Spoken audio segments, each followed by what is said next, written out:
ఈ రోజు మనం ఇటీవల వచ్చిన సిరీస్ క్రైమ్ బీట్స్ అన్ని ఎపిసోడ్లను ఎక్స్ప్లెనేషన్ చూడబోతున్నాం. కథలోకి వెళ్దాం. సిరీస్ మొదలు బినీ అనే వ్యక్తితో స్టార్ట్ అవుతుంది. బినీ ఇందిరాపురంలో ఉంటాడు, పెద్ద గ్యాంగ్స్టర్. ఈ రోజు పోలీసులు అతన్ని అరెస్ట్ చేయడానికి వచ్చారు, కాని ఇందిరాపురం ప్రజలు బినీని చాలా ఇష్టపడతారు. అతన్ని రక్షించడానికి పోలీసులపై నినాదాలు చేస్తున్నారు. ఎందుకంటే బనీ ఇందిరాపురం ప్రజల కోసం చాలా చేశాడు. అప్పుడే బినీ ప్రజల మధ్యలోకి వచ్చి నిలబడతాడు. సడంగా ఎవరో అతన్ని తుపాకీతో కాల్చేస్తారు. బినీ అక్కడికక్కడే చనిపోతాడు. ఇక్కడినుంచి సీన్ కొన్ని సంవత్సరాల క్రితం గతంలోకి షిఫ్ట్ అవుతుంది. అక్కడ అర్చన, శివ్ అనే ఇద్దరు కిడ్నాపర్లను చూస్తాం. వీళ్ళిద్దరూ బినీ చెప్పినట్టు ప్రజలను కిడ్నాప్ చేస్తుంటారు. అదే సమయంలో బినీ ఇండియా వదిలి పారిపోయాడని అన్ని చోట్ల వార్తలు వ్యాపిస్తాయి. మరోవైపు రావత్ అనే రాజకీయ నాయకుడు కనిపిస్తాడు. రావత్ బినీ ఈ పనిలో సాయం చేస్తాడు. కాని పోలీసులకు బినీ, అతని చట్టవిరుద్ధ పనుల గురించి తెలిసిపోతుందేమోనని రావత్కి ఎప్పుడూ భయం ఉంటుంది. అప్పుడే రావత్కి ఒక వీడియో వస్తుంది. అందులో నిషా అనే అమ్మాయిని కిడ్నాప్ చేసి ఉంటారు. నిషా తన భర్తతో, కిడ్నాపర్లకు డబ్బు ఇచ్చి నన్ను రక్షించు అని చెప్తుంది. ఈ కిడ్నాప్ గురించి రావత్కి పూర్తి విషయం తెలుసు. ఎవరు చేశారో కూడా అతనికి ఐడియా ఉంది. అప్పుడు రావత్ ఆలోచిస్తాడు, ఇక బినీని రాస్తానుంచి తప్పించాలి. ఎందుకంటే బినీ నన్ను ఇరికించగలడు. నాకు ఇంకా పెద్ద మంత్రి పదవి కావాలి. అందుకే తన వాళ్లతో, బినీని వెతికి చంపేయండి అని చెప్తాడు. ఇంతలో బినీని చూస్తాం. అతను ఆఫ్ఘనిస్తాన్లోని ఒక నగరంలో పోలీసుల నుంచి దాక్కుని ఉంటాడు. అర్చన, శివ్ తమ కారుతో ఒక నిర్జన రోడ్డుకి వస్తారు. అక్కడ నిషాను, ఇంటికి వెళ్ళిపో అని చెప్తారు. అంటే నిషాను వీళ్ళిద్దరే కిడ్నాప్ చేశారన్నమాట. నిషా భయపడుతూ త్వరగా ఒక టాక్సీలో ఎక్కి ఇంటికి బయలుదేరుతుంది. అప్పుడే పోలీసులకు బినీ లొకేషన్ గురించి తెలుస్తుంది. కాని వాళ్లు చేరేసరికి బినీ అక్కడినుంచి వెళ్ళిపోతాడు. బినీ రావత్కి కాల్చేసి, నేను ఎలాగైనా ఘిల్లీ రావాలి, ఎన్నాళ్ళు పోలీసుల నుంచి తప్పించుకుంటాను అంటాడు.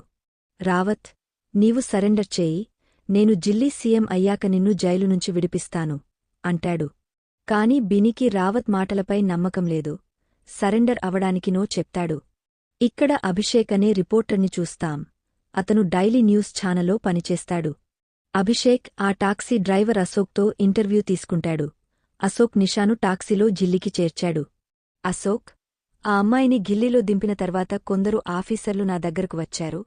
ఆ అమ్మాయి గురించి పూర్తి సమాచారం ఇవ్వమని చెప్పారు. నన్ను చెట్టుకు తలకిందులుగా కట్టేశారు అని చెప్తాడు. అభిషేక్ ఈ విషయాలన్నీ నోట్ చేసుకుంటాడు. మర్నాడు ఈ వార్త ఢిల్లీ న్యూస్ పేపర్లో వస్తుంది. డీసీపీ ఉదయ్కి ఈ విషయం తెలియగానే తన జూనియర్ మయంక్కి కాల్చేసి, మీరు ఆ టాక్సీ డ్రైవర్ని ఎందుకు తలకిందులుగా కట్టారు? మీ వల్ల పోలీస్ పేరు చెడిపోతోంది అని అడుగుతాడు. మయంక్ ఈ వార్త చూసి ఆశ్చర్యపోతాడు. ఆఫీసర్తో, నేను ఈ అభిషేక్ని కలవాలి, త్వరగా థానెకు రమ్మని చెప్పు అంటాడు. అభిషేక్ తన స్నేహితుడి ఇంట్లో ఉంటాడు. అతనికి తన నాన్నతో అస్సలు పడదు. ఎందుకంటే అభిషేక్ రిపోర్టర్ కావడం తండ్రికి ఇష్టం లేదు. అప్పుడే అభిషేక్కి పోలీస్ కాల్ వస్తుంది. థానెకు రమ్మని చెప్తారు. కాసేపటి తర్వాత అభిషేక్ మయంక్ని కలుస్తాడు. మయంక్, ఈ వార్త ఎలా ప్రచురించే ధైర్యం చేశావు? నీకు పూర్తి విషయం తెలుసా అని అడుగుతాడు. అభిషేక్, మీరే చెప్పండి అంటాడు. స్నేహితులు, అభిషేక్ తన వార్తను ఫ్రంట్ పేజీలో తెచ్చేందుకు ఏం చేయడానికైనా సిద్ధమని అర్థమవుతుంది. అభిషేక్ క్షమాపణ చెప్పడంతో మయంక్ చివరి హెచ్చరిక ఇచ్చి వదిలేస్తాడు. మయంక్ చాలా నిజాయితీపరుడైన ఆఫీసర్. అతనికి తప్పు విషయాలు అస్సలు ఇష్టముండవు. ఆ తర్వాత అభిషేక్ ది ఎక్స్ప్రెస్ న్యూస్ ఛానల్లో ఇంటర్వ్యూ కోసం వస్తాడు. ఈ ఛానల్ ఢిల్లీలోనే అతి పెద్దది. అక్కడ అతనికి మాయ అనే అమ్మాయి కలుస్తుంది. ఆమె చాలా కాలం నుంచి అక్కడ పనిచేస్తోంది. ఛానల్ యజమాని ఆమిర్, ఢిల్లీలో చాలా ఫేమస్ వ్యక్తి. అభిషేక్ ఆమిర్ని కలుస్తాడు. ఆమిర్ అభిషేక్ రాసిన వార్త, ఢిల్లీ పోలీసులు టాక్సీ వాడిని తలకిందులుగా కట్టిన విషయం చూశాడు. ఆమిర్ అభిషేక్కి తన ఛానల్లో చేరే అవకాశం ఇస్తాడు. అతన్ని రిపోర్టర్ పశుపతితో కలిసి ఢిల్లీ పోలీస్ ప్రెస్ కాన్ఫరెన్స్కి ఇంటర్వ్యూ కోసం పంపిస్తాడు. కాని ప్రెస్ కాన్ఫరెన్స్కి వెళ్లే ముందు అభిషేక్ దారిలో చోలే భటూరే తినేస్తాడు. దాంతో అతని పొట్ట చెడిపోతుంది. కాన్ఫరెన్స్ మధ్యలో ఇంటర్వ్యూ వదిలేసి వాష్రూంకి పరిగెత్తాల్సి వస్తుంది. ఇక ఉదయ్ని చూస్తాం. అతను ప్రెస్ కాన్ఫరెన్స్ తర్వాత వాష్రూంలో ఆ టాక్సీ డ్రైవర్ని త్వరగా వెతకండి, అతని ద్వారానే ఆ అమ్మాయిని కనిపెట్టగలం, ఆ అమ్మాయిని బిని వాళ్లు కిడ్నాప్ చేశారు అని చెప్తాడు. ఉదయ్ మయంక్ గదినుంచి బయటకు వెళ్లగానే వాష్రూం నుంచి అభిషేక్ బయటకు వస్తాడు. వాళ్ల మాటలన్నీ వినేశాడు.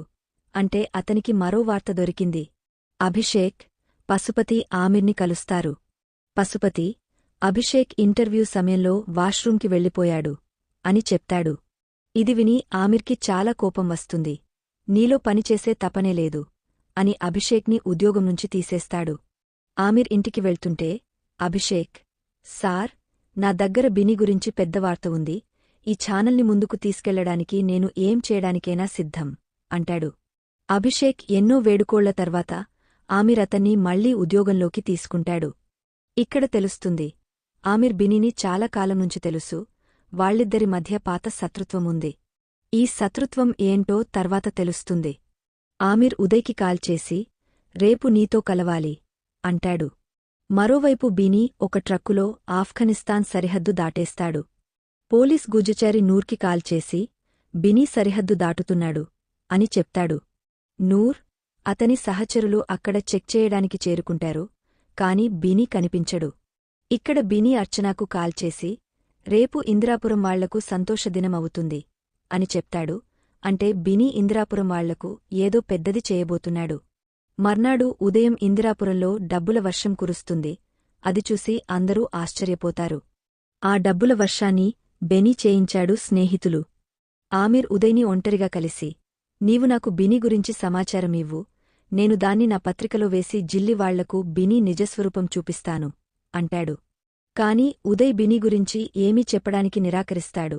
ఎందుకంటే రావత్ ఉదయ్తో, మన మాటలు ఎక్కడా లీక్ కాకూడదు అని స్పష్టంగా చెప్పాడు. ఆమిర్కి కూడా తెలుసు, ఉదయ్ రావత్ చెప్పినట్టు నడుస్తాడని. ఇక ఆఫీస్లో అభిషేక్ పశుపతితో, ఈరోజు ఇందిరాపురంలో డబ్బుల వర్షమైంది, దీని వెనక బినీ ఉండొచ్చు అంటాడు. పశుపతి, చాలా ఏళ్ల క్రితం అర్చన యాక్టర్ కావడానికి జిల్లి వచ్చింది, కాని విజయం సాధించలేక బినీ గ్యాంగ్లో చేరి తప్పు పనులు స్టార్ట్ చేసింది అని చెప్తాడు. అప్పటినుంచి వీళ్లంతా కలిసి కిడ్నాప్లు చేసి డబ్బు డిమాండ్ చేస్తున్నారు, అలా బినీ గ్యాంగ్స్టర్ అయ్యాడు అని అంటాడు. ఇక మాయను చూస్తాం. ఆమె తన మేనేజర్తో, నేను క్రైమ్ రిపోర్టర్ కావడానికి ఇన్నేళ్లుగా కష్టపడుతున్నాను, కాని ఆమిర్ సార్ నా బదులు అభిషేక్ని క్రైమ్ రిపోర్టర్ చేశాడు అని చెప్తుంది. మేనేజర్, చింతపడకు, నేను ఆమిర్ సార్తో నీ గురించి మాట్లాడతాను అంటాడు. మరోవైపు అభిషేక్ ఆమిర్ని కలిసి, నేను బినీ గురించి ఇంకా సమాచారం తెచ్చుకోవచ్చా, అతను జిల్లీలో ఫేమస్గా ఉన్నాడు అని అడుగుతాడు. కాని ఆమిర్ అతన్ని బెనీపై రిపోర్టింగ్ చేయడానికి నిషేధిస్తాడు. ఇక నూర్ని చూస్తాం. ఒక వ్యక్తి నూర్కి డబ్బు ఇచ్చి బినీ లొకేషన్ చెప్తాడు. లంచ్ టైంలో అభిషేక్ ఆఫీస్లో మాయను చూస్తాడు. ఆమెతో మాటలు కలుపుతాడు. మాయా, నేను ఇక్కడ ఇన్నేళ్లుగా పనిచేస్తున్నాను, నీవు వచ్చి నా డ్రీమ్ జాబ్ని లాక్కున్నావు అంటుంది. అభిషేక్ నవ్వుతూ, ఇక్కడినుంచి వీళ్ళిద్దరి స్నేహం స్టార్ట్ అవుతుంది. ఇంతలో మయంక్ టాక్సీ డ్రైవర్ అశోక్ దగ్గరకు వెళ్ళి, ఆ రోజు నీ టాక్సీలో జిల్లి వచ్చిన అమ్మాయి గురించి చెప్పు అని అడుగుతాడు. అశోక్, నా టాక్సీ నుంచి దిగిన తర్వాత ఆ అమ్మాయి ఎల్లో కలర్ కారులో వెళ్ళిపోయింది, ఆ కారు వెనక ఒక పులి ఫోటో ఉంది అని చెప్తాడు. మయంక్ ఈ విషయాలను నోట్ చేసుకుని ఆ కారు కోసం వెతకడం స్టార్ట్ చేస్తాడు. ఆఫీస్లో రిపోర్టర్లు ఆమిర్కి తమ వార్తలు చెప్తుంటారు. అభిషేక్ కూడా తన వార్త చెప్తాడు. కాని ఆమిర్కి అది అంతగా నచ్చదు. నీ వార్తలో బలమున్నప్పుడు ఫ్రంట్ పేజీలో వేస్తాను అని అంటాడు. మర్నాడు ఆమిర్ మోటేరా అనే వ్యక్తిని కలుస్తాడు. మోటేరాకు జిల్లీలో జరిగే చట్టపరమైన పనుల గురించి తెలుసు. గిల్లీలో బినీ పనిని ఎవరు నడుపుతున్నారు అని అడుగుతాడు. మోటేరా, సలీం అనేవాడు అని చెప్పి, సలీం, అర్చన గురించి ఇంకా సమాచారం తెస్తాను అని చెప్తాడు. సాయంత్రం అభిషేక్ మళ్లీ తన వార్తను ఆమిర్కి చెప్తాడు. కాని ఈసారి కూడా ఆమిర్కి నచ్చదు. నిన్ను క్రైమ్ రిపోర్టర్గా తీసుకోవడం నా తప్పు, నీవు ఇంతవరకు ఒక్క మంచి వార్త తేలేదు అని అంటాడు. అభిషేక్ నిరాశపడతాడు. మరోవైపు మయంక్ ఆ ఎల్లో కారు గురించి వెతుకుతూ అది నిషా కారని తెలుసుకుంటాడు.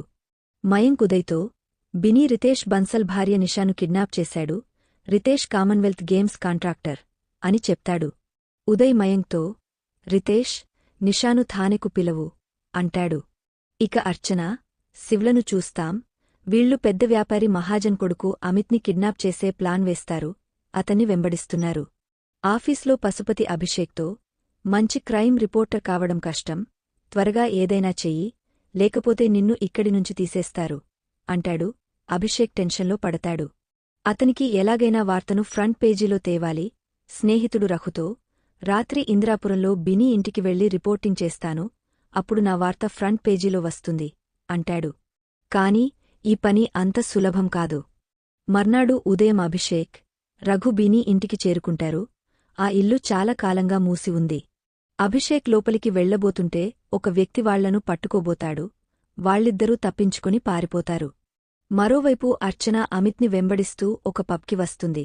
అతనితో డాన్స్ చేయడం స్టార్ట్ చేస్తుంది. అమిత్ కూడా అర్చనాతో ఎంజాయ్ చేస్తుంటాడు. రాత్రి అభిషేక్ రహస్యంగా బినీ ఇంట్లోకి వెళ్తాడు. అదే సమయంలో నూర్, ఇతర ఆఫీసర్లు ఈరాన్లో బినీ ఇంటిపై దాడి చేస్తారు. సరైన సమయంలో బినీని పట్టుకుంటారు. అభిషేక్ బినీ ఇంట్లో వెతుకుతుంటే ఒక వ్యక్తి అతన్ని కొట్టి స్పృహ తప్పేలా చేస్తాడు. అభిషేక్ కళ్ళు తెరిచేసరికి సలీం అనే వ్యక్తి అతని ముందు కూర్చుని, ఇక్కడ ఎందుకు వచ్చావు అని అడుగుతాడు. అభిషేక్, నేను తప్పుగా ఈ ఇంట్లోకి వచ్చాను, మళ్ళీ ఇలా చేయను అని జీవం కోసం వేడుకుంటాడు. సలీం అతన్ని భయపెట్టి అక్కడినుంచి పంపేస్తాడు. మరోవైపు నూర్, నెగి బినీని పోలీస్ స్టేషన్కి తీసుకెళ్తుంటే దారిలో బినీవాళ్లు పోలీసులపై దాడిచేసి బెనీని విడిపించుకుని తీసుకెళ్తారు. ఇంట్లో రఘు అభిషేక్పై అరుస్తాడు. ఎందుకంటే రఘు అభిషేక్ బినీ గురించి విచారణ చేయడం ఇష్టపడడు. బినీ వెంబడిస్తే ఎవరో చనిపోతారని అతనికి అర్థమవుతుంది. అభిషేక్, ఈ వార్త నా జీవితంలో అతి పెద్ద వార్త అవుతుంది, ఈ అవకాశాన్ని వదులుకోలేను అని ఒప్పిస్తాడు. పోలీస్ స్టేషన్లో మయాంక్ ఉదయ్తో, అర్చన ఫోటో దొరికింది, దీన్ని ఊరంతా అతికిస్తే మన పని సులభమవుతుంది అంటాడు. కాని ఉదయ్ అడ్డుకుంటాడు. అర్చనకు పోలీసులు వెతుకుతున్నట్టు తెలియడం ఇష్టంలేదు. అభిషేక్ మాయను కలవడానికి వెళ్తాడు. మాయ అతన్ని ఊరంతా తిప్పుతుంది. అభిషేక్కి తెలుస్తుంది, మాయ ఒక ధనవంతుడి కూతురు, తన అభిరుచి కోసం పనిచేస్తోంది. ఇక సలీంను చూస్తాం. అతని దగ్గరకు అర్చన, శివ్ వస్తారు. సలీం ఇంటి బయట మోటేరా నిలబడి సరైన సమయంలో అర్చన ఫోటో తీసేస్తాడు. అభిషేక్ మాయను ఇంటి దగ్గర దింపి కమిషనర్ని కలవడానికి వెళ్తాడు. సార్, నేను జిల్లి పోలీసులపై వార్త రాయాలనుకుంటున్నాను, వాళ్ల గురించి లోతుగా తెలుసుకోవాలి అంటాడు. కమిషనర్, డీసీపీ ఉదయ్ని కలవు, నేను అతనితో మాట్లాడతాను అంటాడు. పోలీస్ స్టేషన్లో ఉదయ్, మయాంక్ రితేష్, నిషాను విచారిస్తారు. రితేష్ ఉదయ్తో అబద్ధం చెప్తాడు. నా భార్య కిడ్నాప్ కాలేదు. నిషా కూడా, నేను కొన్ని రోజులు తిరగడానికి వెళ్లాను అంటుంది. కాని మయాంక్కి నమ్మకం కలగదు.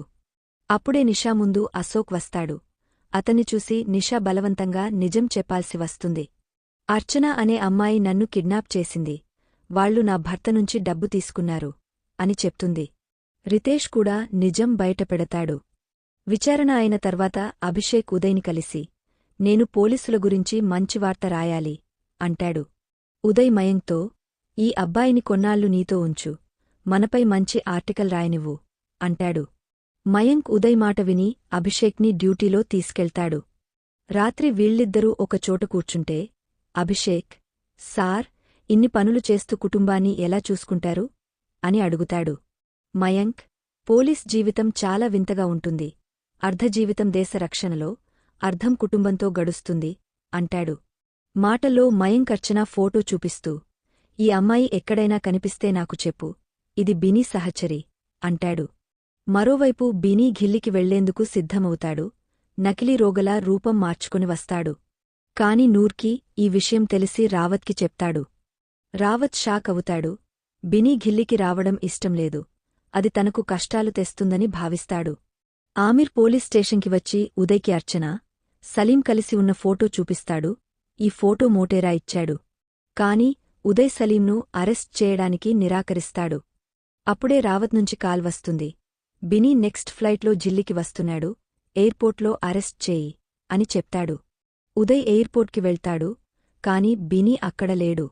రావత్కి కాల్ చేసి, సార్, బినీ ఎయిర్పోర్ట్లో లేడు, ముంబై ఎయిర్పోర్ట్లో దిగ ఉంటాడు అని చెప్తాడు. రావత్, నెక్స్ట్ టైం బినీని అరెస్ట్ చేయాలి, లేకపోతే నీవు కూడా తప్పించుకోలేవు అంటాడు. ఉదయ్ టెన్షన్లో పడతాడు. బినీ ముంబై ఎయిర్పోర్ట్లో దిగే ఢిల్లీకి బయలుదేరతాడు. పోలీసులు అతన్ని పట్టుకోలేరు. రావత్కి ఈ విషయం తెలిసి, బినీ మనకు పెద్ద తలనొప్పిగా మారుతున్నాడు, ఎలాగైనా అతన్ని ముగించాలి అని ఉదయ్తో అంటాడు. ఆఫీస్లో అభిషేక్ తన వార్తను ఆమిర్కి చెప్తాడు. ఈసారి ఆమిర్కి నచ్చుతుంది. కాని ఒక లేడీ రిపోర్టర్ చిన్నపిల్లవాడి మర్డర్ వార్త చెప్పడంతో ఆమిర్ మనసు మార్చుకుని అభిషేక్ వార్తను ఫ్రంట్ పేజీలో వేయడు. అభిషేక్ కోపంగా ఉంటాడు. మరోవైపు అర్చన బినీతో, నీవు ఇక్కడికి రాకూడదు, పోలీసులతో పాటు అభిషేక్ అనే రిపోర్టర్ కూడా నీ వెంబడి ఉన్నాడు అంటుంది. బినీ, నాకు ఎవరికీ భయం లేదు, ఇందిరాపురం వాళ్లను వదిలి వెళ్లలేను అంటాడు. ఆమిర్ తన స్నేహితుడు కిషోర్ కొడుకు బర్త్డేకి వెళ్తాడు. కాని అతని మనసు చాలా విచారంగా ఉంటుంది. ఎందుకంటే కిషోర్ కొడుకు చాలా ఏళ్ల క్రితం చనిపోయాడు. అయినా కిషోర్ గ్రాండ్గా బర్త్డే జరుపుతాడు. అసలు చాలా ఏళ్ల క్రితం బినీ వాళ్లు కిషోర్ కొడుకును కిడ్నాప్ చేసి డబ్బు డిమాండ్ చేశారు. కిషోర్ ఈ విషయం ఆమిర్తో చెప్పాడు. ఆమిర్, టెన్షన్ పడకు, నేను, ఉదయ్ కలిసి నీ కొడుకును రక్షిస్తాం అని చెప్పాడు. ఆమిర్ పోలీస్ సాయంతో బినీని పట్టుకోడానికి వెళ్తాడు. కాని బినీకి తెలిసిపోతుంది, అతని వాళ్లు పోలీసులపై దాడి చేస్తారు. ఈ ఫైరింగ్లో కిషోర్ కొడుకు చనిపోతాడు. అప్పటినుంచి ఆమిర్ తనను తాను ఆ బాధ్యతగా భావిస్తాడు. బినికి శిక్ష వేయించడమే అతని లక్ష్యమవుతుంది. రాత్రి ఆఫీస్ వాళ్లు అభిషేక్ ఇంట్లో పార్టీకి వస్తారు. మాయ వాళ్లను తీసుకొస్తుంది. అందరూ పార్టీ చేస్తుంటే అభిషేక్ బయట విచారంగా కూర్చుంటాడు. మాయా, ఎందుకు విచారంగా ఉన్నావు? నీ వార్తను ఫ్రంట్ పేజీలో తెస్తావని నాకు నమ్మకముంది అని ఓదారుస్తుంది. అభిషేక్కి బాగుంటుంది. మర్నాడు ఉదయం పశుపతి అభిషేక్ గదిలో బినీ ఫోటో చూసి, నీవు ఆమిర్కి చెప్పకుండా బినీ గురించి వెతుకుతున్నావా అని అడుగుతాడు. అభిషేక్, బినీ వార్త మన ఛానల్ని పైకి తీసుకెళ్తుందని నమ్మకముంది, ఈ విషయం ఆమిర్ సార్కి చెప్పొద్దు అంటాడు. ఇక అర్చనాను చూస్తాం. ఆమె అమిత్కి కాల్ చేసి, నీతో మాట్లాడాలి, ఎక్కడైనా కలుద్దామా అని అడుగుతుంది. అమిత్ ఒప్పుకుని ఆమెను కలవడానికి వెళ్తాడు. కాని అర్చన అతన్ని ఉచ్చులోకి లాగడానికి ఈ ప్లాన్ వేస్తుంది. అభిషేక్ ఒక హోటల్లో ధీరజ్ అనే వ్యక్తిని కలిసి, బినీ గురించి సమాచారం కావాలి అని అడుగుతాడు. ధీరజ్, బినీని చూడాలంటే కరుణజీని కలవాలి, బినీ ఆమె ఆశీస్సులతోనే పనులు చేస్తాడు అంటాడు. కరుణ ప్రఖ్యాత నటి అహానా బామ్మ. అభిషేక్, అహానాను ఎలా కలవాలి అని ఆలోచిస్తాడు. సిరీస్ ఇక్కడితో ముగుస్తుంది స్నేహితులు. ఈ కథ మీకు ఎలా అనిపించింది? కామెంట్స్లో చెప్పండి. ఇంకా ఏ సినిమా లేదా సిరీస్ వివరణ కావాలో కామెంట్ చేయండి. లైక్ చేయండి, సబ్స్క్రైబ్ చేసి బెల్ నొక్కండి. నెక్స్ట్ వీడియోలో కలుద్దాం.